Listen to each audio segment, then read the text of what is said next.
हाँ बच्चों, कल तक हम लोगों ने हाइगेंस की द्वितीयक तरंगिकाओं के आधार पर परावर्तन की व्याख्या कर चुके हैं। देखा था, लिख लिए थे। एक बार और समझाएं, समझ में आ गया था। कुल मिला के दो त्रिभुज मिल गए थे जिन्हें हम सर्वांग सिद्ध किए थे। सर्वांग सिद्ध करने से फ़ायदा क्या हो गया था कि I बराबर R सिद्ध हो गया था। क्यों भाई? बाकी चित्र से आपको दिख रहा था कि जो प्रारंभिक द्वितीयक तरंगिका थी, मतलब प्रारंभिक तरंगिकाएं थी ऐसा बोल लिया जाए, और जो द्वितीयक तरंगिकाएं थी, प्रारंभिक तरंगिकाएं और द्वितीयक तरंगिकाएं, वो एक ही तल पर थी और आपतन बिंदु पर जो खींचा गया अभिलंब था वो भी उन्हीं तरंगिकाओं के तल पर था। इस प्रकार हम लोगों ने देखा था कि प्रकाश के परावर्तन की पूर्ण व्याख्या की जा सकती है। यानी हाइगेंस ने ये प्रूव करना चाहते हैं, या हाइगेंस ने ये प्रूव करना चाहा है कि प्रकाश एक तरंग है, तरंगों के आधार पर भी परावर्तन की व्याख्या हो सकती है। चूँकि प्रकाश में परावर्तन की क्रिया होती है और तरंगों में भी परावर्तन की क्रिया होती है। इससे सिद्ध होता है कि प्रकाश एक तरंग है। वो कई सारे प्रमाण दे रहे हैं जिसमें से परावर्तन की व्याख्या और अपवर्तन की व्याख्या बहुत ही इम्पॉर्टेंट है यूपी बोर्ड के आधार पर। ठीक है, तो ये दोनों आज हम लोग क्या करेंगे, हाइगेंस की द्वितीयक तरंगिकाओं से तरंगों के अपवर्तन की व्याख्या करेंगे। कल हम लोग परावर्तन की व्याख्या करी थी। अच्छा बताओ, इस चैप्टर में हम लोगों ने क्या क्या पढ़ लिया? इस चैप्टर में पहला हम लोगों ने पढ़ा था न्यूटन का कणिका सिद्धांत। क्यों भाई? न्यूटन का इस कणिका सिद्धांत के आधार पर परावर्तन और अपवर्तन की, और शायद एक सवाल भी करे थे एनसीईआरटी का। ठीक है, कौन सा नंबर था? 10.12 एनसीईआरटी का। अच्छा, उसमें पूछा क्या गया था? पूछा यह गया था कि न्यूटन ने ये बताया था कि सघन माध्यम में चाल ज़्यादा होती है और विरल माध्यम में चाल, ये उन्होंने कल्पना कैसे करी, उसके बारे में हम लोगों ने चित्र से समझा था। क्या तुम लोगों को बात समझ में आई थी? दूसरी हेडिंग थी जो इस चैप्टर की, वो तरंगाग्र क्या है, देखे थे। तो जब किसी माध्यम में तरंगिकाएं चलती हैं तो माध्यम के कण कंपन करने लगते हैं। इस माध्यम में खींचा गया एक ऐसा पृष्ठ जिसमें उपस्थित सभी कण कंपन की समान कला में होते हैं, तरंगाग्र कहलाता है। बोल सही। तरंगाग्र कितने प्रकार का? कौन कौन? अरे ठीक है, मान लो एक प्रकाश स्रोत बिंदु के आकार का है तो तरंगाग्र का आकार कैसा होगा? क्लियर है? हाँ, मतलब तुम लोगों को कुल मिला के तीनों बातें आ रही हैं। इसके बाद हम लोगों ने देखा था हाइगेंस की तरंगिकाओं का सिद्धांत। अरे देखे थे, जिसमें उन्होंने 5 बातें करी थी। क्या लिख लिए थे?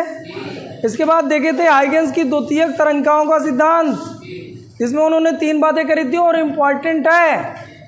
पहली बात, पूरे तरंगाग्र को बताया था, यानी तरंगाग्र जो बात करी गई वो हाइगेंस की द्वितीयक तरंगिकाओं से तरंगाग्र आया। मतलब हाइगेंस की द्वितीयक तरंगिकाओं में तरंगाग्र के बारे में सर्वप्रथम बात करी गई। तो द्वितीयक तरंगिकाओं में 3 बातें करी गई थी, तो क्या वो तीनों बातें याद है? अच्छा, द्वितीयक तरंगिकाएं क्या होती हैं? क्वेश्चन पूछ ले, द्वितीयक तरंगिकाएं क्या हैं? तो हाइगेंस के अनुसार जब किसी तरंगाग्र में कोई कण उपस्थित होता है वो एक नए तरंग स्रोत का कार्य करता है। अरे करता है। तरंगाग्र में उपस्थित प्रत्येक कण एक नए तरंग स्रोत का, यह पुनः सभी दिशाओं में तरंगिकाओं को उत्सर्जित करता है। इन तरंगिकाओं को द्वितीयक तरंगिकाएं कहते हैं। बोल सही। जिनकी चाल प्रारंभिक तरंगिकाओं की चाल के, अरे बोल। ठीक है, इसके बाद हम लोगों ने देखे थे कि हाइगेंस की द्वितीयक तरंगिकाओं के आधार पर तरंगों के परावर्तन की व्याख्या। ठीक है, चलिए ठीक। आज हम लोग हाइगेंस की द्वितीयक तरंगिकाओं से तरंगों के अपवर्तन की व्याख्या देखेंगे। हेडिंग डाल लो बेटा, हेडिंग डालो सभी लोग, और छोटी छोटी सी बातें इसमें समझते हैं।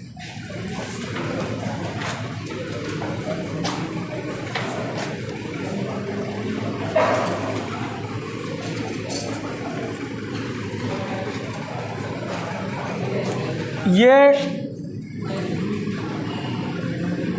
भाग 4 के नाम से मैं आप लोगों को अवेलेबल कराऊंगा। भाग 3 में मैंने हाइगेंस की द्वितीयक तरंगिकाओं के परावर्तन की व्याख्या करी थी और उसको मैं आप लोगों को दिया था ऑनलाइन वाले बच्चों कि भाग 4 के नाम से डालना है। चलिए ठीक, चलिए भाई इधर आओ, समझते हैं। कल जैसा फिर से एक प्रश्न लिया जाए, ये भी बहुत सरल है, समझना मसा है। ये जेड जेड डैश एक अपवर्तक पृष्ठ ले लिया। कैसा पृष्ठ? मतलब इधर का माध्यम दूसरा और इधर का माध्यम, मान लो इसका अपवर्तनांक n1 है और इसका अपवर्तनांक, क्या तुम्हें बात समझ में आ रही? अब हम एक तरंगाग्र तिरछा इसमें डालें। कैसे डालें? तिरछा और समतल। क्यों भाई? अच्छा, किरणें यदि समांतर चले तो तरंगाग्र कैसा होता है? होता है ना, तरंगाग्र 3 प्रकार का है ना।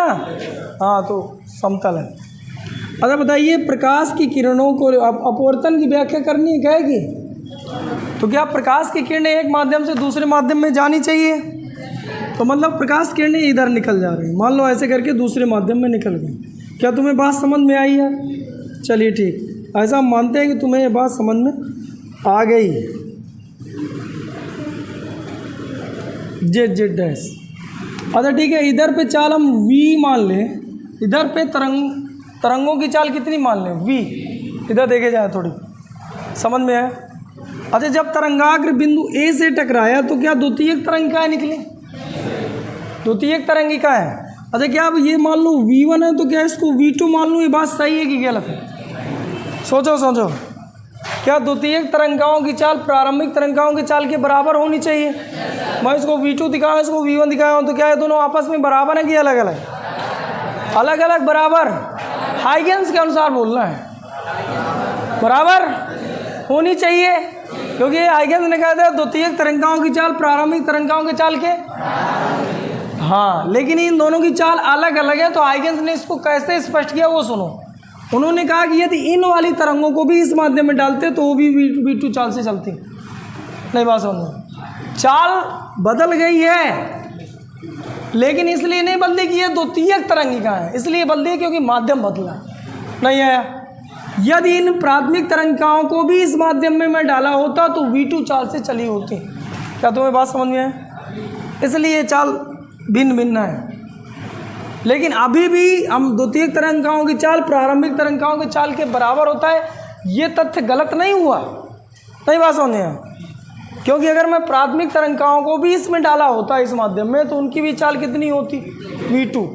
इसका मतलब द्वितीयक तरंगिकाओं की चाल प्रारंभिक तरंगिकाओं की चाल के, लेकिन यहाँ v2 दिखाया हो, यहाँ v1 दिखाया हो, इसका अर्थ क्या है कि चाल भिन्न भिन्न है। लेकिन इसलिए चाल नहीं बदली क्योंकि द्वितीयक तरंगिकाएं हैं, बल्कि इसलिए ये द्वितीयक तरंगिकाएं इसलिए चाल नहीं बदली, बल्कि इसलिए चाल बदली है क्योंकि माध्यम बदला है। क्या तुम्हें बात समझ में आई? अच्छा ठीक है, अगर यहाँ से मैं एक लंब डाल दूँ, यहाँ से अगर एक लंब डाल दूँ तो क्या ये और ये दूरी आपस में,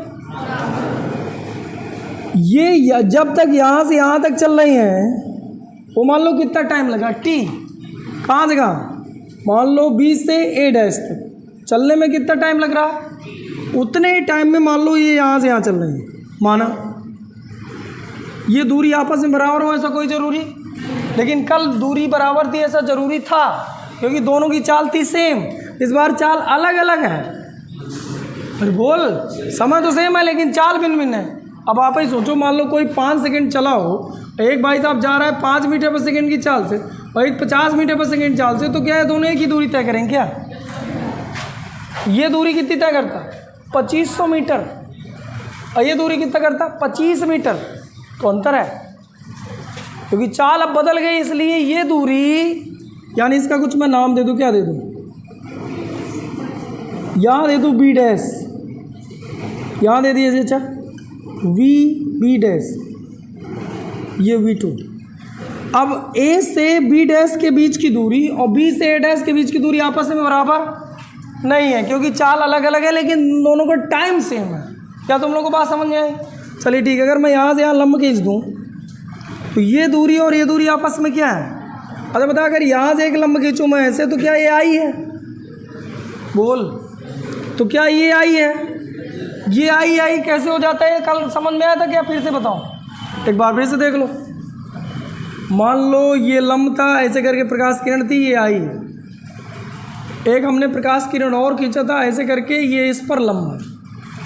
ये कितने अंश का पूरा कोण है? 90। अरे है, तो बता इधर कोण कितना है? 90 माइनस आई। तो बता इधर कोण कितना है? क्योंकि ये पूरा 90 है, तो मान लो इधर x है, तो बता मैं x प्लस 90 माइनस आई बराबर 90 लिख सकता हूँ। अरे ये कोण और ये कोण जोड़ दो तो क्या 90 होना चाहिए, और 90 से 90 क्या कट जाता? क्या x बराबर आई होता है, यानी इधर का जो कोण था वो किसके बराबर होता है? ये इसी कारण मैंने इसको आई इधर लिख दिया। अच्छा बताओ, अगर मैं यहाँ से यहाँ ऐसे करके लंब खींचूँ तो क्या ये आर है? अरे है, तो क्या ये आर है? नहीं है, नहीं है, उसी तरह है। अरे ठीक है भाई। अब मुझे बताइए साइन, ये कितने अंश का कोण है और इधर ये कितने अंश का कोण है? 90 के सामने वाली भुजा को क्या कहते हैं? लंब की कर्ण की आधार कर्ण कहते हैं। अरे बोल। अच्छा ठीक है भाई, अगर मैं इधर थीटा लिख दूँ, यहाँ थीटा लिख दूँ, यहाँ ए लिख दूँ, यहाँ बी लिख दूँ, यहाँ सी लिख दूँ, बता लंब कौन सा है? अगर मैं यहाँ आई लिख दूँ तो बता लंब कौन सा है? अच्छा ठीक है यार, तुम लोग देख देख के आए से समझ जा रहे हो ना। मैं मान लो यहाँ 90 लिख दूँ, यहाँ आई लिख दूँ, बता लंब कौन सा है? नाम दे दे। ABC। लंब कौन सा है? कर्ण कौन सा है? 90 के सामने की भुजा को कर्ण कहते हैं। नहीं आया? हाँ ठीक। अच्छा ठीक है, इस चित्र से एक चित्र मैं त्रिभुज का नाम लिख रहा हूँ, वो भी समकोण त्रिभुज का नाम लिख रहा हूँ। समकोण त्रिभुज तुम्हें दिख रहा होगा, त्रिभुज का नाम है AB डैश में से। अरे दिखा बेटा, बताइए साइन आई बराबर कितना है? साइन आई बराबर देख के बोले, लंब कर्ण लिखना है साइन थीटा बराबर। बोलो बोलो, लंब कौन सा है? वो BA डैश, सही। कर्ण कौन सा है? हाँ ठीक, मैं इधर क्या लिख दूँ? BA डैश, सही लिखा। कर्ण कौन सा लिख दूँ? A dash. अरे बोल, समीकरण। हाँ ठीक। इधर फिर से एक त्रिभुज आपको दिख रहा होगा, A डैश B डैश। कौन सा त्रिभुज है? समकोण। अरे है, समकोण त्रिभुज में से, इसमें से बताइए साइन आर, ओ साइन आर ही तो है, साइन आर बराबर साइन थीटा बराबर लंब कर्ण। अरे आया, बता क्या लिख दूँ? इसके सामने लंब, यानी AB डैश बटे कर्ण A डैश। नहीं आया? नहीं आया? बता, इसको समीकरण सेकेंड मान लें। आया नहीं आया? बहुत अच्छे बच्चे भाई, लेकिन अब लिखेगा।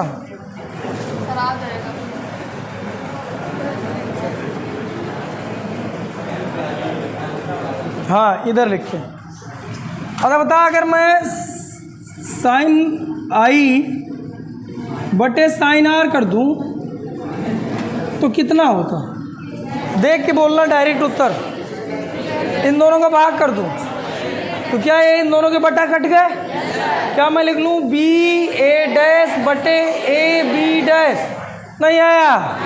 हाँ फिर से लिखिए, अगर मैं साइन आई लिख दूँ बटे साइन आर लिख दूँ, साइन आई बटे, बताइए ये दूरी कहाँ से कहाँ? क्या यहाँ से लेके यहाँ तक की है? यहाँ चाल कितनी है? V1 into T। दूरी लिखना था, दूरी बराबर चाल गुणे समय। चाल कितना, टाइम कितना लगा था? T। इधर भी टाइम कितना लगा t, लेकिन चाल कितनी है? तो क्या ये v2 इंटू टी लिखा है? क्या t से t निपट गए? नहीं आया, नहीं आया। अरे आया। अब क्या करें? यहाँ लिखते हैं, यहाँ लिखा है साइन आई, साइन आई दिखेगा, अब देखिए यहाँ लिखते हैं साइन आई बटे साइन आर बराबर v1 बटे, चूंकि तुम लोगों ने कुछ पढ़ा रहा होगा, क्या पढ़ा था? ये n1 है और ये क्या है? इधर का अपवर्तनांक n1 है और इधर का अपवर्तनांक n2 है। तो n1 बटे n2 बराबर क्या लिखूं? v1 बटे v2 की v2 बटे v1। या तुम्हें अगर ऐसा भूल जाता हो तो इधर का अपवर्तनांक इधर का कोण, यानी n1 v1 बराबर इधर का अपवर्तनांक इधर का कोण, यानी n2 v2 ये आपस में बराबर होते हैं। तो क्या इसको मैं बटे में ले आऊं? तो मैं लिख सकता हूं ऐसे, यहाँ में रखना था v1 बटे v2, यहाँ क्या रखना था? यहाँ v1 बटे बराबर यहाँ लिखा जा सकता है n2 बटे n1। क्या मैंने सही लिखा? तब साइन आई बटे साइन बराबर क्या n2 बटे n1 लिख लें। अरे बता क्या इसको लिख सकते हैं? साइन आई बटे साइन आर बराबर 1n2, 1n2। अरे बोल, सही लिखा? अच्छा, प्रकाश किरण कहाँ से कहाँ गई? एक से, तो क्या ये सही लिखा है? क्या यही स्नेल का नियम है? इसका मतलब हाइगेंस की द्वितीयक तरंगिकाओं से स्नेल का नियम सही है। इसका मतलब अपवर्तन भी किया जा सकता है। नहीं आया, नहीं आया। ये कौन सी तरंगिका है? और ये इसमें एक तुम्हें डैश डैश करके दिख रहा होगा। क्या तीनों एक ही तल पर है? अच्छा, किस तल पर है? तल पता है कितने होते? पता नहीं। अरे ठीक है, मैं ऐसे करके कैसे करके ऐसे करके मान लो मैं लिखूँ ये क्या है? Y H. ये क्या है? बताए किस तल पर है? ऐसे थोड़ी सोचो ये किस तल पर है, ऐसे खींच लो। ये किस तल में? यक्स, ये वाई है और ये क्या है? और ये किस तल में? ये यक्स है और ये क्या है? तो ये भी एक्स वाई में है ना। ये किस में है? X Y. वाई जेड ना कोई बोल दे, मार दो यार मुक्का मैं। जेड यार ये है। अरे एक ही तल पर है। क्या ये अपवर्तन का पहला नियम था? इसका मतलब अपवर्तन की पूर्णतः व्याख्या खत्म सवाल। अरे आया, देखिए माना, हाँ हेडिंग डालने के बाद लिखिए माना जेड जेड डैश एक अपवर्तक पृष्ठ है। माना जेड जेड डैश एक अपवर्तक पृष्ठ है, एक अपवर्तक पृष्ठ है, एक अपवर्तक पृष्ठ है जो दो माध्यमों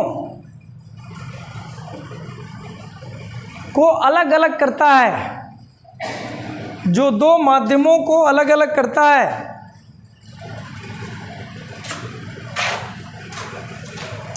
जो दो माध्यमों को अलग अलग करता है, अलग अलग करता है।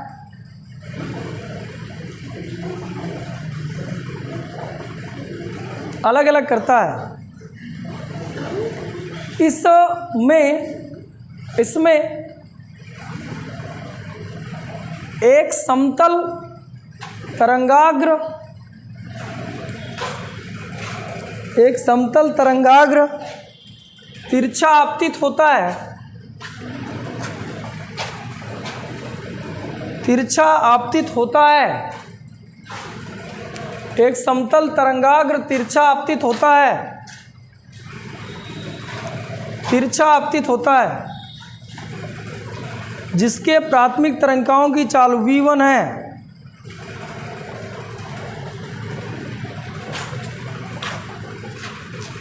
v1 है,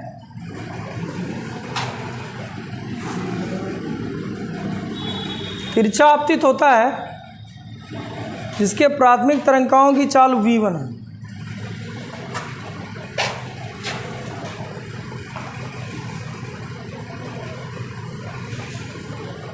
प्राथमिक तरंगिकाओं की चाल यहाँ लिखवा रही है, ये चाल v1 है।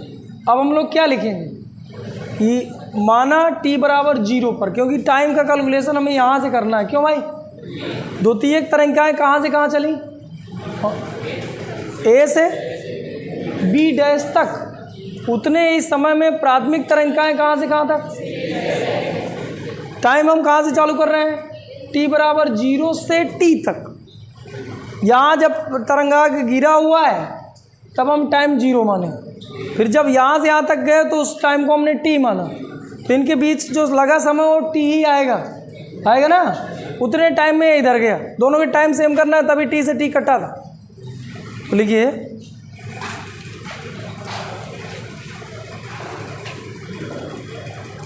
जब तरंगाग्र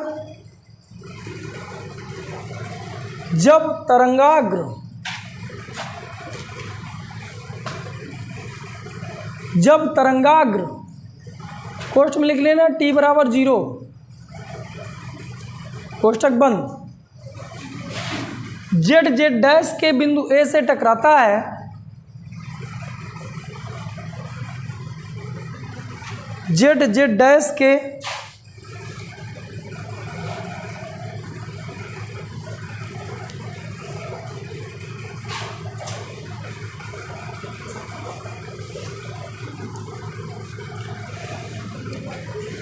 तो इससे द्वितीयक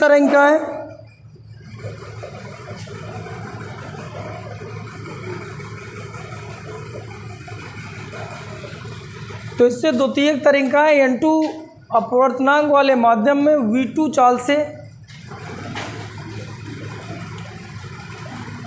तो इससे द्वितीयक तरंगिकाएं n2 अपवर्तनांक वाले माध्यम में v2 चाल से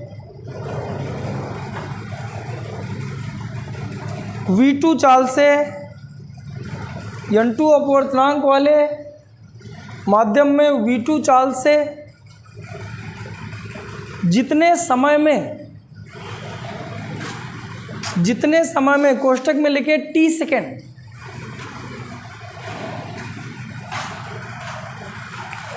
t सेकेंड में कोष्ठक बंद लिख, t सेकेंड कोष्ठक बंद कर लो, कर लिया। A से B डैश तक पहुंचता है, या A से B डैश तक हमने क्या लिखा था यार? थोड़ी सेंटेंस थोड़ी देख लेना। हमने लिखा था n2 अपवर्तनांक वाले माध्यम में v2 चाल से जितने समय में t बराबर लिखा A से B तक पहुंचती हैं, द्वितीयक तरंगिकाएं पहुंचती हैं, उतने ही समय में प्राथमिक तरंगिकाएं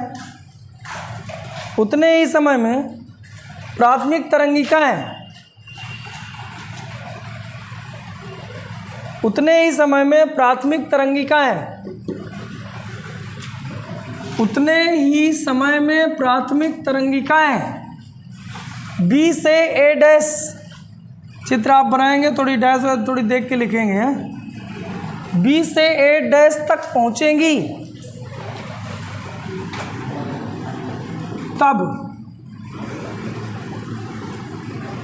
ए बी डैश बराबर दूरी बराबर चाल गुणे समय v2 इंटू टी, व बी ए डैश बराबर दूरी बराबर चाल गुणे समय v1 इंटू टी, तथा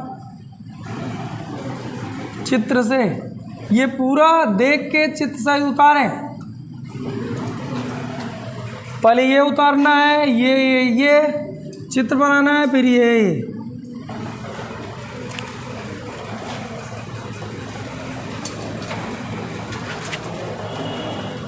उतार लिया गया।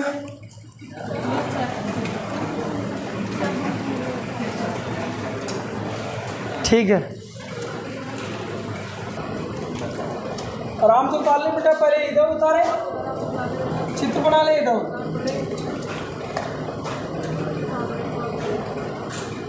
बहुत ही इम्पोर्टेंट का है ये साथियों।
हाँ बच्चों, लिखिए बच्चों, ठीक है। इधर साइन आई बटे साइन आर बराबर n/2 बेटा, ठीक है। लिखिए यही स्नेल का नियम है। आगे लिखिए, यही स्नेल का नियम है, यही स्नेल का, इसी के आगे बेटा लिखो, यही स्नेल का नियम है, यही स्नेल का नियम है। तथा चित्र से स्पष्ट है, तथा चित्र से स्पष्ट है कि प्राथमिक तरंगिकाएं व द्वितीयक तरंगिकाएं, प्राथमिक तरंगिकाएं व द्वितीयक तरंगिकाएं व द्वितीयक तरंगिकाएं व द्वितीयक तरंगिकाएं व आपतन बिंदु पर खींचा गया अभिलंब तथा आपतन बिंदु पर खींचा गया अभिलंब तीनों एक ही तल पर हैं।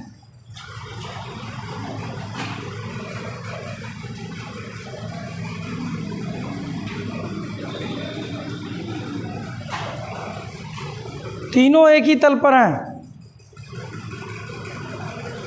इस प्रकार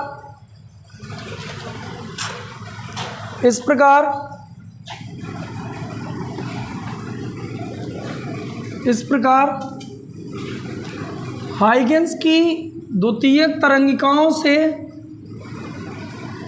तरंगों के अपवर्तन की व्याख्या की जाती है। इस प्रकार हाइगेंस की द्वितीयक तरंगिकाओं के सिद्धांत से, हाइगेंस की द्वितीयक तरंगिकाओं के सिद्धांत से तरंगों के अपवर्तन की व्याख्या की जा सकती है या की जाती है।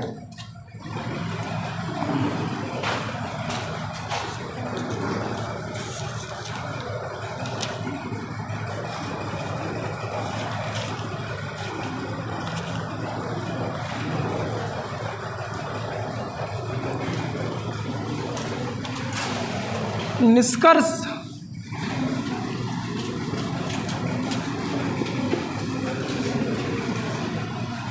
अच्छा अपना आया क्या था 1n2 बराबर, इसको हमने लिखा था V2/V1। बोले यार 1n2, ये लास्ट में यही लिखे थे आप, गौर से देखो V2/V1/V2,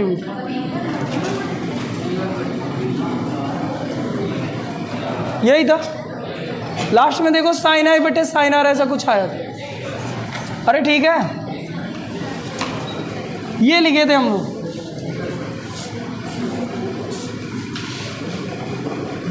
हाँ अच्छा इधर इसको क्या ऐसा भी लिखा जा सकता है कि जो n2/n1 है, n2 बराबर क्या v1/v2। यार इसको मैंने तोड़ा है। अब अगर तिर्यक गुणा कर दूं तो क्या n2 यानी n1v1 बराबर n2v2। क्या इसी को मैं ऐसा भी लिख सकता हूँ कि जो n/v है वो बराबर कांस्टेंट है। अरे बोलो भाई, इसका मतलब जहाँ अपवर्तनांक कम होगा इन दोनों का गुणनफल कांस्टेंट है। अगर एक वैल्यू बढ़ेगी तो दूसरी वैल्यू, अगर जहाँ अपवर्तनांक कम है वहाँ पर वेग क्या होगा, और जहाँ अपवर्तनांक ज़्यादा है वहाँ पर वेग नहीं आया। इससे आपका क्या प्रूव होता है कि जो हाइगेंस ने बताया वो जो न्यूटन ने बताया था अपनी कणिका सिद्धांत में, क्या बताया था कि विरल माध्यम में चाल कम होती है और सघन माध्यम में चाल। तो हाइगेंस क्या समझाना चाह रहे हैं कि जहाँ अपवर्तनांक कम है वहाँ वेग, जहाँ अपवर्तनांक कम होता है उसे कौन सा माध्यम कहते हैं, सघन की विरल, विरल माध्यम। अरे बोल, वहाँ चाल क्या है, और जहाँ अपवर्तनांक ज़्यादा है मतलब उसे हम कहें सघन माध्यम, वहाँ पर वेग, मतलब ये उसका अपोजिट निष्कर्ष दिए। अरे दिए, लिखो बेटा, यहाँ से यहाँ तक निकाल लें। हाँ रुको,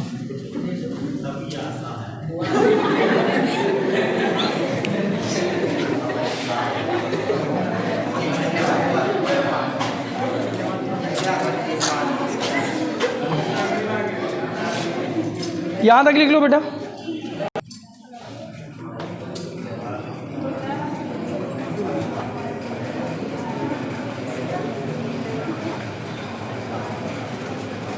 अर्थात करके लिखिए बेटा। अर्थात हाइगेंस के अनुसार, अर्थात हाइगेंस के अनुसार, अर्थात हाइगेंस के अनुसार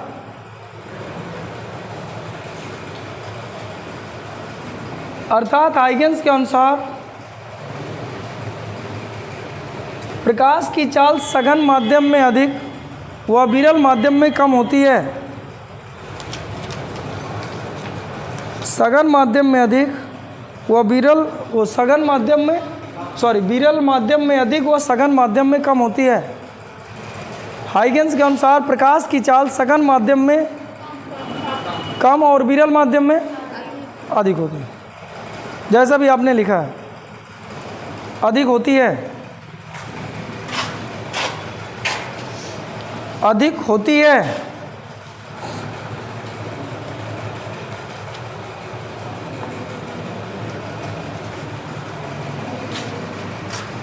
क्या तुम्हें और दो कुछ सूत्र मैंने लिखवाया था? एक सूत्र मैंने आपको और लिखवाया था कि फ्रीक्वेंसी इंटू तरंगदैर्घ्य बराबर क्या होता है, आवृत्ति और तरंगदैर्घ्य का गुणन वेग के बराबर होता है, पता है ना। हाँ, एक सूत्र और लिख लो, अन्य सूत्र हेडिंग डाल के लिखो, अन्य सूत्र। आवृत्ति और तरंगदैर्घ्य, तरंग की आवृत्ति और तरंग की तरंगदैर्घ्य का गुणन तरंग की चाल के बराबर होता है, तरंग की चाल के बराबर।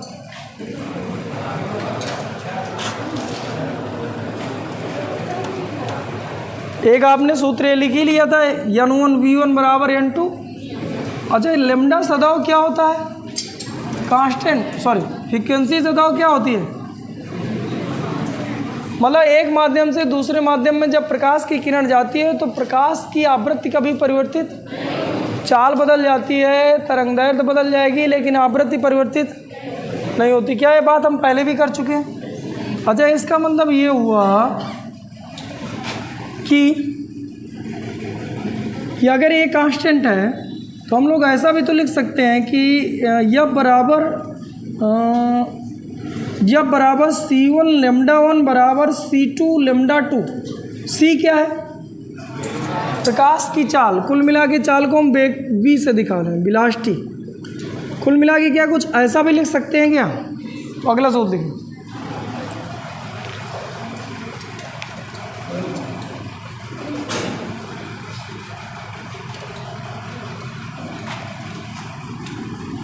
चैप्टर हो गया ख़त्म।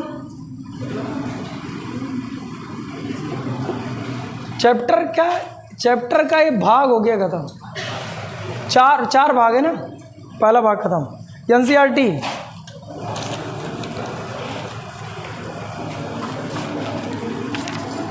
एनसीईआरटी में मैंने शायद 2 क्वेश्चन कराए थे। कौन कौन सा? एक मैंने कराया दिया था 10.2, टिक करते जाओ, गोला करते जाया करो जो होते जाओ। एक मैंने शायद करा दिया था 10.12। चलिए ठीक। एक 10.9 करते जाएं, सवाल मैं बोलता जा रहा हूँ। जो इस चैप्टर से रिलेटेड एनसीईआरटी में क्वेश्चन है उन्हें कंप्लीट कर लें, एक आध क्वेश्चन मैं बोलूँ, सवाल हो जाए ख़त्म। अच्छा, इस चैप्टर में पहले तो सूत्र सोचो कितने आए? एक भी नहीं। यही लास्ट में जो 2 सूत्र लिखवाए बस यही आए। अरे भाई, पहले कड़ी का सिद्धांत था, सिद्धांत में कौन सा सूत्र मिला था? फिर परावर्तन अपवर्तन की व्याख्या थी, फिर तरंगाग्र था, उसमें कोई सूत्र नहीं था।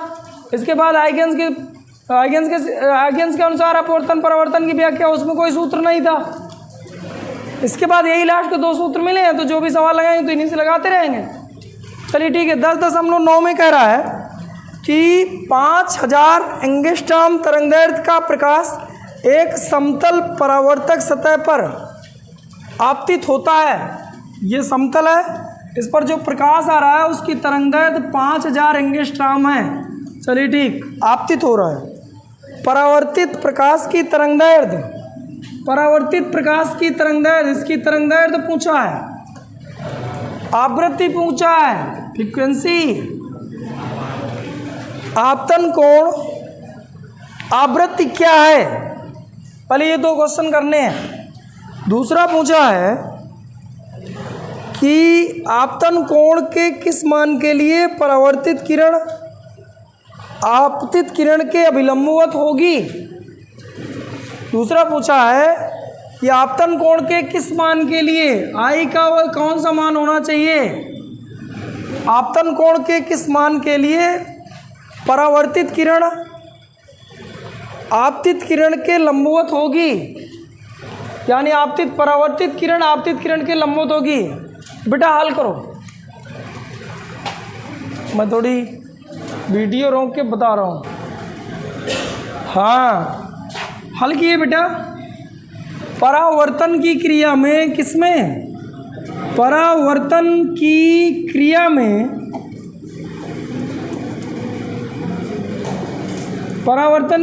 में, बताओ तरंगदैर्घ्य बदलती है नहीं बदलती? बदलती है नहीं बदलती? कांस्टेंट रहेगी, जो पहले वही बाद में। चाल बदलती है नहीं बदलती? नहीं बदलती। और बोल, कला बदलती है कि नहीं बदलती? ये बदल जाती है। पहले ऐसे जा रही थी, अब ऐसे जा रही है। यानी प्रकाश का केवल एक गुण, जिसको हम क्या कहते हैं? कला कहते हैं, परावर्तन की क्रिया में बदलता है, बाकी कुछ परिवर्तित। जबकि अपवर्तन की क्रिया में आवृत्ति को छोड़कर हर एक चीज़ बदल जाती है, जबकि परावर्तन की क्रिया में कुछ परिवर्तित, कला को छोड़कर। क्या तुम्हें बात समझ में आई? पहले तरंगदैर्घ्य कितनी, तो अब तरंगदैर्घ्य कितनी। अब मैं उसमें क्या लगाऊं यार, मुझे समझ नहीं आ रहा। गुण हमें पता है, हमने लिख दिया। अच्छा बता, पहले फ्रीक्वेंसी कितनी, दिया नहीं। बाद में फ्रीक्वेंसी कितनी, जो पहले होती, लेकिन ना पहले दिया ना बाद में दिया, तो फ्रीक्वेंसी निकाल लो कितनी निकली। अच्छा अभी एक सूत्र लिखवाया था, क्या लिखवाया था? एफ इंटू लेमडा बराबर कांस्टेंट, मतलब कांस्टेंट वाला सी नहीं था, प्रकाश की चाल वाला सूत्र, 3 × 10⁸ निकालो यहाँ से। कितना आया? कितना है बेटा? 6 × 10⁻14। 4 आ रहा है, 14 आ रहा है। मुझे तो लगता है 14 आ रहा है।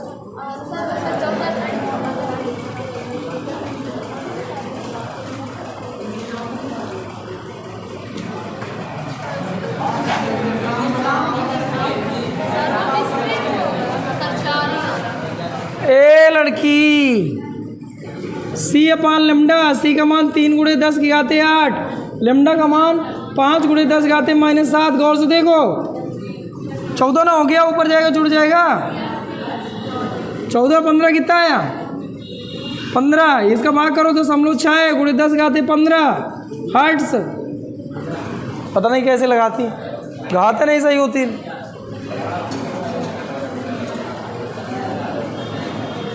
अरे आया 6 गुणे 10 घाते 14 हर्ट्ज।